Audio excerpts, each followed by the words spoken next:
కేసీఆర్ గారు చాలా స్పష్టంగా ఏం చెప్పిండ్రు? కృష్ణా నదిలో 2 రాష్ట్రాలకు నీటి వినియోగం 1000 టీఎంసీలకు మించడం లేదు. ప్రతి సంవత్సరం 3000 టీఎంసీలు సముద్రంలో కలుస్తున్నాయని సెంట్రల్ వాటర్ కమిషన్ చెప్తుంది. ఈ నీటిని 2 రాష్ట్రాలు ఎలా ఉపయోగించుకోవాలనే అంశంపై ఇద్దరూ కూర్చొని మాట్లాడుకోవాలని, 2 రాష్ట్రాలకు లాభం చేకూరే విధంగా ప్రణాళికలు రూపొందించుకోవాలని కేసీఆర్ గారు సూచించారు.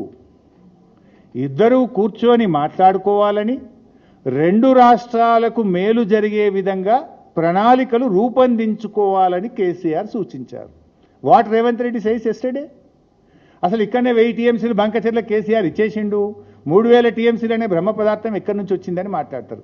ఇంతకు ముందే మీకు నేను చూపించిన 3000 టీఎంసీలు సెంట్రల్ వాటర్ కమిషన్ అధికారిక లెక్కల ప్రకారంగానే అండ్ యావరేజ్ సంవత్సరానికి 3000 సముద్రంలో కలుస్తున్నాయని సిడబ్ల్యూసీ చెప్పింది.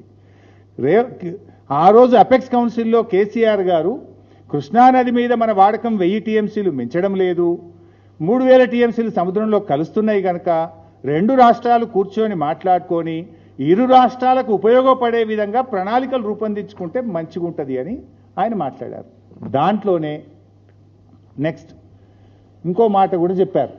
ఆయన రేవంత్ రెడ్డి గారు అదే పేజీలో ఇంకొక లైను ఎజెండా 5లో కేసీఆర్ గారు చెప్పారు, కానీ దాన్ని ఆయన చదవలేదు. చూడండి దాంట్లో ఏం చెప్తారు కేసీఆర్ గారు. అదే పేజ్ కూడా కాదు, వేరే పేజీ కాదు, వేరే మీటింగ్ కూడా కాదు, same meeting same page. Paragraph 1 మనం చదివాము, దిస్ ఇస్ పారాగ్రాఫ్ 5. అది చదవడు, అది దాస్తాడు. పారాగ్రాఫ్ 1లో కూడా ఉన్నదేం లేదు. కేసీఆర్ గారు తీసుకోండి అని ఎక్కడ రాయలే.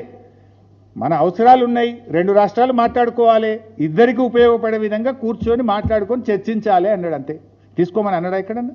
అందులోనే మరింత స్పష్టంగా అదే పేజీలో అదే మీటింగ్లో కింది పారాగ్రాఫ్లో పారాగ్రాఫ్ 1 చదివిండు రేవంత్ రెడ్డి, పారాగ్రాఫ్ 5 కూడా నేను చదివి వినిపిస్తా.